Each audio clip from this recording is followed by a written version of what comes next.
નમસ્કાર, good morning. આપ જોઈ રહ્યા છો ન્યૂઝ ફોર ઇન્ડિયા. વાત કરીએ ધોળકાની તો ધોળકામાં કોંગ્રેસના ઉમેદવાર કાળુસિંહ ડાભીના જનસંપર્ક અભિયાનને વ્યાપક આવકાર મળ્યો. ઠેર ઠેર ફુલાર કરી સ્વાગત કરવામાં આવ્યું તો સાથળ અને આમલિયારા ગામમાં પણ ગ્રામજનોએ આવકાર્યા છે. ખેડા લોકસભા બેઠકના ઇન્ડિયા ગઠબંધનના ઉમેદવાર કાળુસિંહ ડાભીએ બુધવારે ધોળકા ખાતે પાર્શ્વનાથ સર્કલ ખાતે આવેલ ડોક્ટર બાબા સાહેબ આંબેડકરની પ્રતિમાએ પુષ્પાંજલિ અર્પણ કરી ચૂંટણી પ્રચારનો પ્રારંભ કર્યો હતો. ત્યારબાદ મલાવ તળાવ ખાતે ગાંધીજીની પ્રતિમાએ પુષ્પાંજલિ અર્પણ કરી જનસંપર્ક શરૂ કર્યો હતો. તેમની સાથે ગુજરાત પ્રદેશ કોંગ્રેસના મહામંત્રી પંકજસિંહ વાઘેલા, અમદાવાદ જિલ્લા કોંગ્રેસ પ્રમુખ અમરસિંહ સોલંકી, ખેડા જિલ્લા કોંગ્રેસ પ્રમુખ ચંદ્રશેખર ડાભી ઉપરાંત ધોળકા શહેર અને તાલુકા કોંગ્રેસના આગેવાનો અને કાર્યકરો જોડાયા હતા.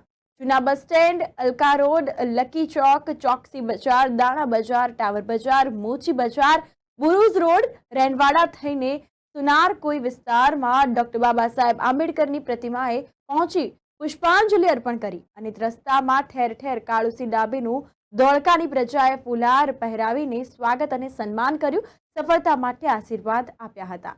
ત્યારબાદ સાથળ અને આંબલિયારા ગામમાં ગુજરાત પ્રદેશ કોંગ્રેસ સમિતિના કાર્યકારી પ્રમુખ ઇન્દ્ર વિજયસિંહ ગોહિલ, ઉપપ્રમુખ બિમલ શાહ અને મહામંત્રી પંકજસિંહ વાઘેલા તેમજ ધોળકા તાલુકા પંચાયતના વિરોધ પક્ષના નેતા અયુબ ખાન પઠાણ સહિતના આગેવાનોની હાજરીમાં કોંગ્રેસની ચૂંટણીલક્ષી મીટિંગ યોજાઈ હતી.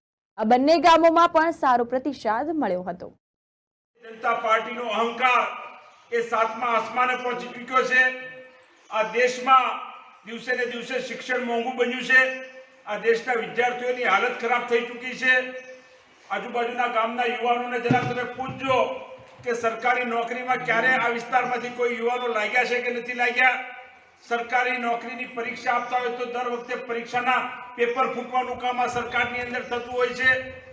ખેડૂતોના પ્રશ્નો શું છે આપ સૌ સારી રીતે જાણો છો. વેપારીઓ પણ જીએસટી થી લઈને અનેક પ્રશ્નોથી પરેશાન છે. મહિલાઓ પણ મોંઘવારીથી પરેશાન છે.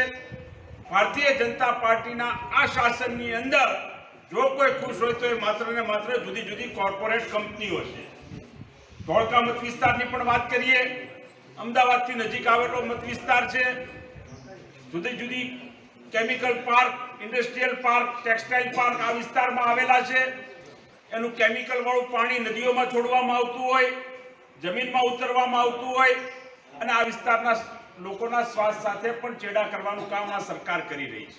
અને અમારા કાર્યકરો સાથે ઉત્સાહથી તમે જુઓ કે સમગ્ર શહેરમાં બાબા સાહેબ આંબેડકરને બુદ્ધની ઓંટી પહેરાવીને અમે શ્રી ગણેશ કર્યા, ગાંધીજીની પ્રતિમાને પણ હાથ દોરા કર્યા અને પછી અમે બજારમાં ગયા તો સમગ્ર નાના મોટા જે વેપારીઓ, લારી ગલ્લા, મોટા વેપારીઓ ખૂબ આવકાર મળી રહ્યો, જબરજસ્ત.